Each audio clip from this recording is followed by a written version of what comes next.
Hello everyone, welcome back to the Run Academy. तो जैसे आप ऑलरेडी जानते हैं कि क्लास 10th आईसीएसई केमिस्ट्री का चैप्टर नंबर 10 जिसका नाम है नाइट्रिक एसिड, वो हमने स्टार्ट कर लिया है। और लास्ट लेक्चर के अंदर हमने ये स्टडी किया था कि नेचुरली अगर नाइट्रिक एसिड हमें मिलता है तो वो कैसे मिलता है। आज के लेक्चर के अंदर हम ये स्टडी करने वाले हैं कि अगर लेबोरेटरी के अंदर मुझे नाइट्रिक एसिड चाहिए तो मुझे उसके लिए क्या करना पड़ेगा, क्या प्रिकॉशंस रखने पड़ेंगे। तो आज के लेक्चर के अंदर हम उसके बारे में सारी बातें करने वाले हैं। और हाँ, ऊपर जितने भी चैनल और जो पेजेस दिए गए हैं उनके जो लिंक्स है डिस्क्रिप्शन बॉक्स में डाल दिए हैं। तो बिना कोई टाइम वेस्ट किए चलिए शुरू करते हैं।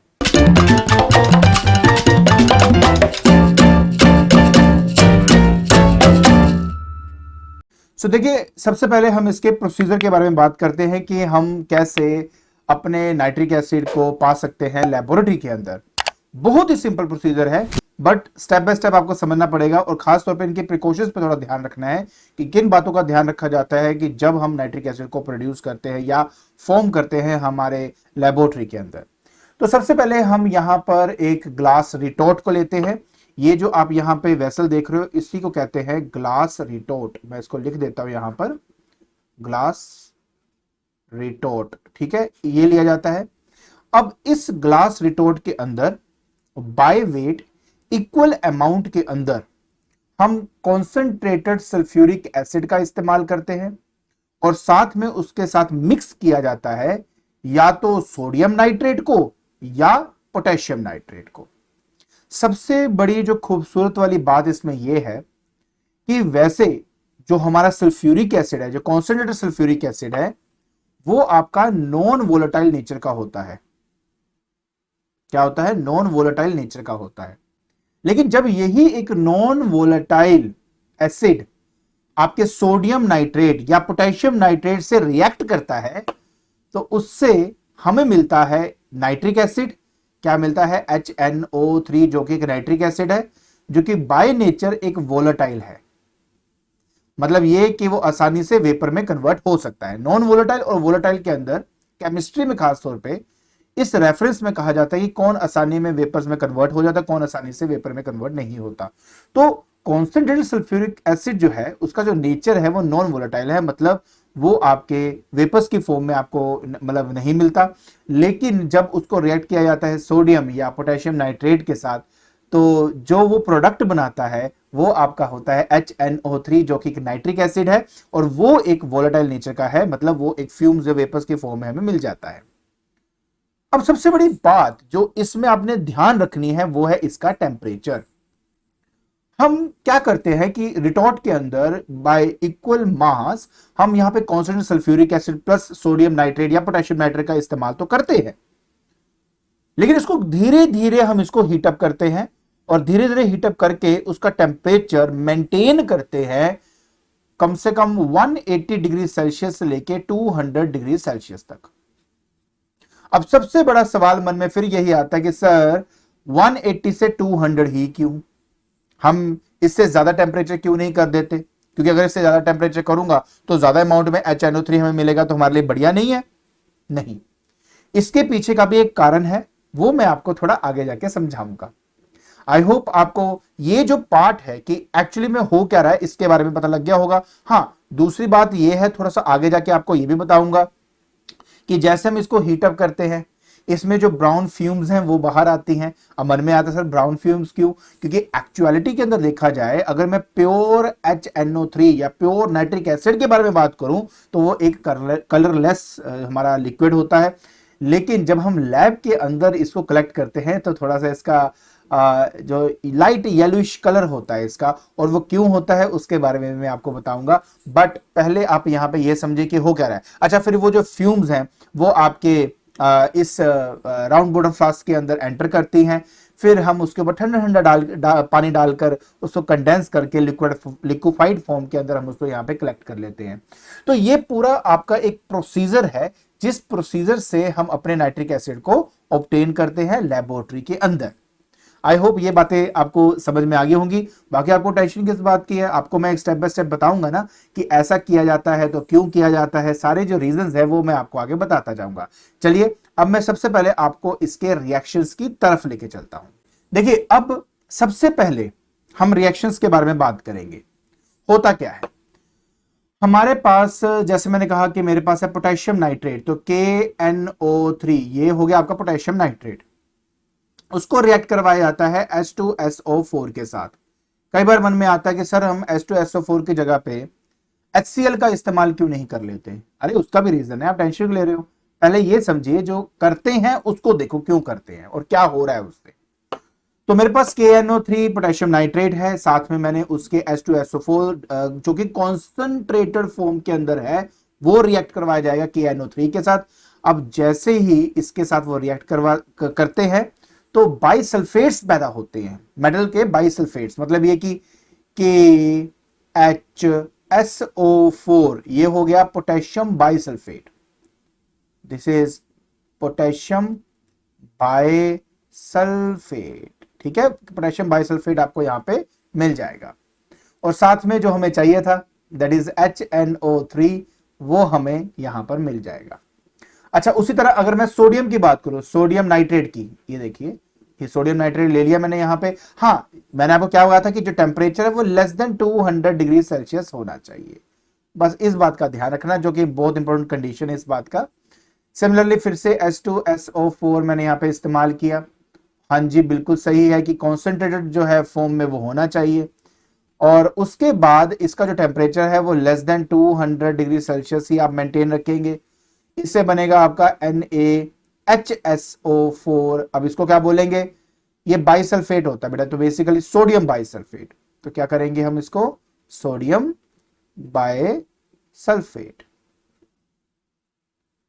और साथ में हमें मिल जाता है HNO3। तो ये है आपका प्रॉपर रिएक्शन, जिस मतलब जो बेसिकली टेक प्लेस करता है उस रिटॉर्ट ग्लास के अंदर, ग्लास रिटॉर्ट जो है ना उसके अंदर ये सारा रिएक्शन आपका टेक प्लेस करता है। अब सबसे बड़ी बात आती है कि हम इसको कलेक्ट कैसे करते हैं, कलेक्शन क्या है आपकी। तो देखो, मैंने आपको ऑलरेडी बताया कि जो यहां से फ्यूम्स आपके बनते हैं उन फ्यूम्स को हम इस राउंड बॉटम फ्लास्क में ले जाकर ऊपर ठंडा पानी डालकर हम उसको क्या कर देते हैं, उसको कंडेंस कर देते हैं। और कंडेंस करने के बाद हमें जो मिलता है वो है एक लाइट येलो लिक्विड। अब सबसे बड़ा सवाल यहां पे मन में यही है कि वैसे तो आपका जो प्योर नाइट्रिक एसिड हमारे पास होता है वो कलरलेस नेचर का होता है, लेकिन यहां पर हमें लाइट येलो कलर क्यों मिला है? तो ये मेरा सबसे बड़ा सवाल है इसके अंदर। तो इस सवाल का जवाब है, एक्चुअली में क्या होता है कि हीट की वजह से थोड़ा सा जो आपका नाइट्रिक एसिड है वो उसका मतलब बेसिकली थर्मल डिकम्पोजिशन हो जाती है। और थर्मल डिकम्पोजिशन होने की वजह से उसमें से जो रेडिश ब्राउन कलर का जो नाइट्रोजन डाइऑक्साइड के फ्यूम्स जो हैं वो इसमें से निकल के ऐड हो जाते हैं, जिसकी वजह से इसका लाइट येलोइश कलर हमें मिल जाता है। तो कहने का मतलब है कि नाइट्रिक एसिड तो हमें मिला ही मिला, बट साथ ही साथ थोड़ा सा जो नाइट्रिक एसिड है, क्योंकि पहली बात तो ये एक वोलेटाइल नेचर का अंदर है, थोड़ी सी थर्मल उसको मतलब हीट मिली नहीं कि वो टूट जाएगा आपका, और टूटने के साथ उसमें से नाइट्रोजन डाइऑक्साइड प्रोड्यूस होगा। और वो जो नाइट्रोजन डाइऑक्साइड यहां पे प्रोड्यूस होता है वो उसके वजह से इसको एक लाइट येलो कलर मिल जाता है। तो सबसे बड़ा यहां पे नोट क्या है? तो नोट भी हमारा यही है कि वैसे तो अगर मैं बात करता हूं एक प्योर एसिड की तो वो क्या होता है, कलरलेस नेचर का होता है, लेकिन जो एसिड हमें मिल रहा है लेबोरेटरी में वो स्लाइटली येलो है। तो वही कि भाई ऐसा क्यों? तो यहां पे लिखा हुआ है कि जो येलो कलर हमें मिलता है वो मिलता है due to dissolution of reddish brown coloured nitrogen dioxide gas in the acid. तो सिंपल सी बात क्या है वो मैं आपको थोड़ा बता देता हूं।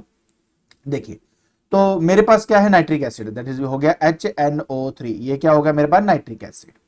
अब इसका मैंने थर्मल डिकम्पोजिशन किया। जैसे हम इसकी थर्मल डिकम्पोजिशन करते हैं ना तो इसके 3 प्रोडक्ट्स बेसिकली बनते हैं।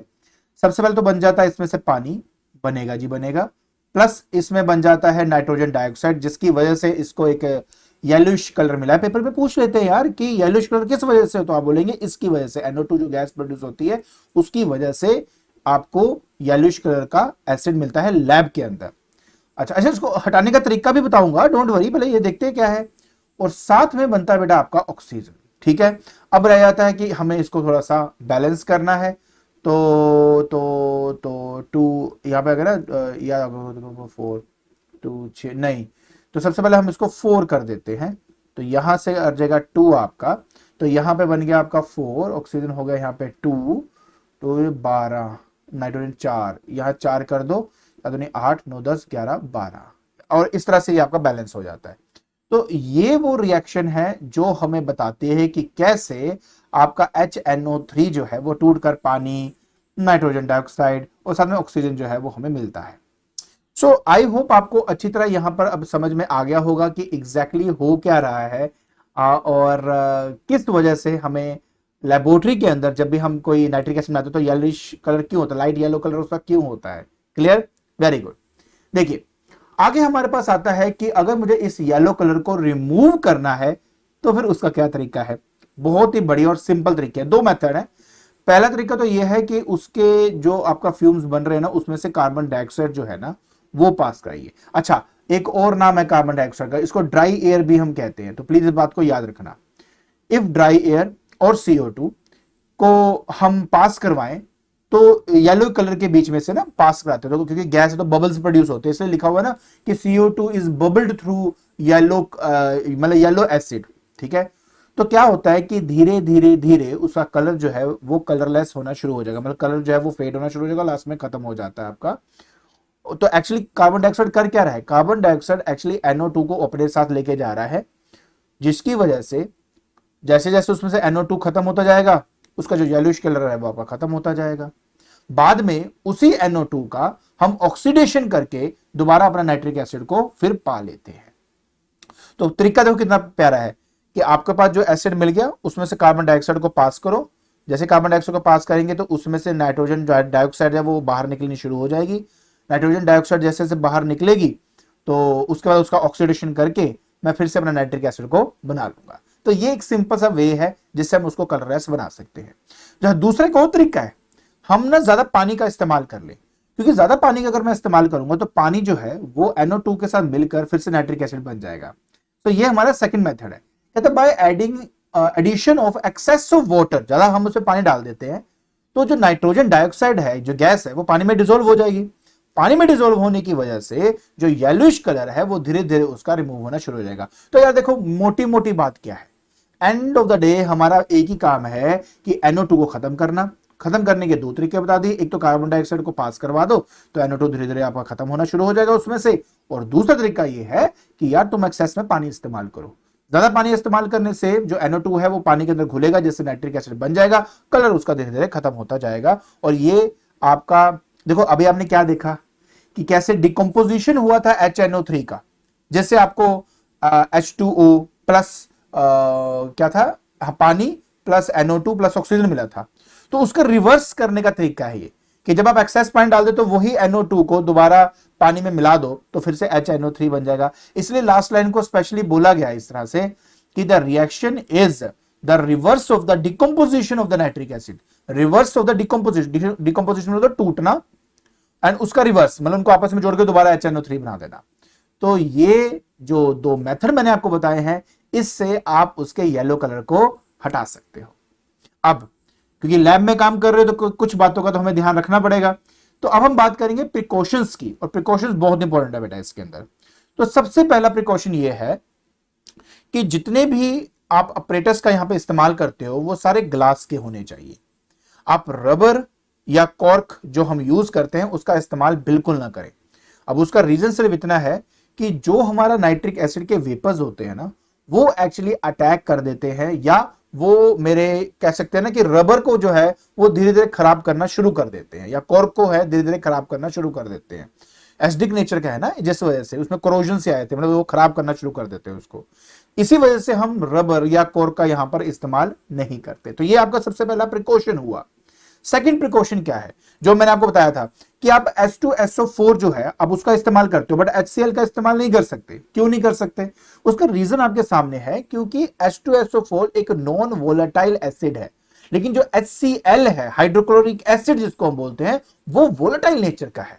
तो प्रॉब्लम सिर्फ ये है कि जैसे जैसे आपका HCl मेरे एक और वोलेटाइल जो कि HNO3 को जनरेट करेगा, तो साथ साथ मेरे HCl के वेपर्स भी उसमें एड अप होने शुरू हो जाएंगे। तो मैं इन दोनों को सेपरेट देखना चाहता हूं। तो H2SO4 जब इस्तेमाल करते थे उसका वेपर्स उड़ते नहीं थे, उससे सिर्फ HNO3 बन गया, दैट्स इट। बट अब HNO3 के वेपर्स भी होंगे प्लस HCl के वेपर्स भी होंगे, तो आप चाहते हो कि आपके मिक्सचर को आप और कॉम्प्लिकेट करो, उसके बाद उनको अलग करने के लिए फिर पंगा लो? नहीं। तो इसलिए हम हमेशा H2SO4 का इस्तेमाल करते हैं, उसकी जगह पे HCl का इस्तेमाल नहीं करते हैं। आई होप आपको ये सेकंड पॉइंट भी समझ में आ गया होगा। थर्ड पॉइंट भी बहुत इंपॉर्टेंट है यार, ये बहुत इंपॉर्टेंट है। याद है आपको मैंने अभी क्या कहा था कि आपका जो टेम्परेचर है वो लेस देन 200 डिग्री सेल्सियस होना चाहिए, अगर आपको याद हो मैंने आपको बताया था। अब सवाल फिर से वही कि यार लेस देन 200 डिग्री सेल्सियस क्यों? उसका रीजन ये है कि जब वो लेस देन 200 डिग्री सेल्सियस होता है तब उसके अंदर बनता है बाइसल्फेट, बिल्कुल बाइसल्फेट बनता है। लेकिन अगर आप उसका temperature greater than 200 degree Celsius कर दोगे तो फिर बाई नहीं ओनली सल्फेट्स बनेगा। बट प्रॉब्लम ये है कि ये जो आपका सल्फेट है ना, ये एक हार्ड क्रस्ट की तरह मेरे ग्लास की जो दीवारें हैं उनसे अच्छी तरह चिपक जाता है और इतना हार्ड होता है कि हम उसको खुरच के भी अच्छी तरह निकाल नहीं पाते। तो वो ब्लॉकेज क्रिएट कर देता है रिएक्शन के लिए। तो इसके लिए हम ये मतलब यहां पे क्या करते हैं, इसके लिए हम क्या करते हैं कि जो टेम्परेचर है वो लेस देन 200 डिग्री सेल्सियस रखेंगे। मानना कि 200 डिग्री सेल्सियस से ज्यादा करने की वजह से आप ज्यादा अमाउंट ऑफ HNO3 को पा सकते हो, बिल्कुल जी पा सकते हो। But at the same time आपको जो सल्फेट्स मिलते हैं, चाहे जहां हम बात करें सोडियम सल्फेट की या हम बात करें पोटेशियम सल्फेट की, तो ये हार्ड क्रस्ट की फॉर्म में आपके जो ग्लासेस होते हैं उसके ऊपर अच्छी तरह चिपकना शुरू हो जाता है और उसके चिपकने की वजह से जो रिएक्शन है वो धीरे धीरे टूटना शुरू हो जाता है। मतलब ये कि ये प्रॉब्लम क्रिएट करता है। दूसरी बात, उसको खुरच खुरच के आप प्रॉपर्ली उसको साफ भी नहीं कर सकते, निकाल नहीं पाते properly. So that's the reason why हम इस चीज को अवॉइड करते हैं। हम कहते हैं यार धीरे धीरे ही सही, बट कम से कम मेरा जो वेसल है वो खराब ना हो और आसानी से मेरे को HNO3 मेरा मिलता जाए। ठीक है, तो ये इसकी सबसे बड़ी वजह होती है। हाँ, अगर आपके मन में यह आता है कि सर इसका रिएक्शन कैसा हो गया, तो मैं आपको रिएक्शन बिल्कुल जरूर बता देता हूं। बहुत सिंपल सिंपल से रिएक्शन होते हैं यार आपके। देखिए, तो मैंने कहा था दैट इज सोडियम नाइट्रेट है ना, NaNO3 सोडियम नाइट्रेट है। और क्या बनाया था मैंने, सोडियम बाइसल्फेट, तो ये मैंने बनाया था। अब बस मैंने करना कुछ नहीं है जी, इन एक्स अगर इसका टेम्परेचर 200 डिग्री सेल्सियस से बढ़ा देता हूं तो बस सोडियम सल्फेट बनाओ, Na2SO4 बेसिकली आपका बनेगा, साथ में आपका HNO3 आपका बन जाएगा। ये वही है जो हार्ड क्रस्ट की फॉर्म में वहां पे चिपक जाएगा।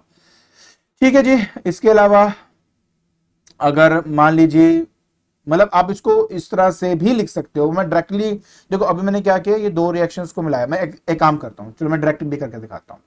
जैसे NaNO3, ठीक है, साथ में H2SO4, ठीक है जी, और टेम्परेचर मैंने कर दिया ग्रेटर देन 200 डिग्री सेल्सियस, बिल्कुल ठीक है।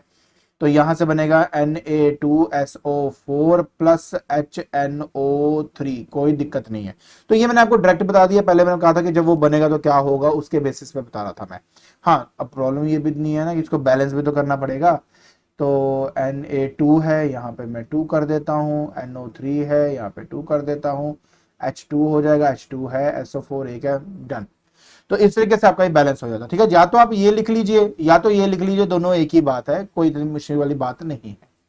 आई होप ये बात आपको अच्छी तरह समझ में आ गई होगी। Very good. अच्छा, अगर अभी भी मन में आता है कि सर हाई टेम्परेचर करने से और क्या नुकसान हो सकता है, तो मैं आपको वो भी बता देता हूं। सबसे बड़ी बात यही है कि वो मेरे जो ग्लास के अपरेटर्स हैं उनको डैमेज कर सकता है। ये सबसे पहला पॉइंट है ये हमारा।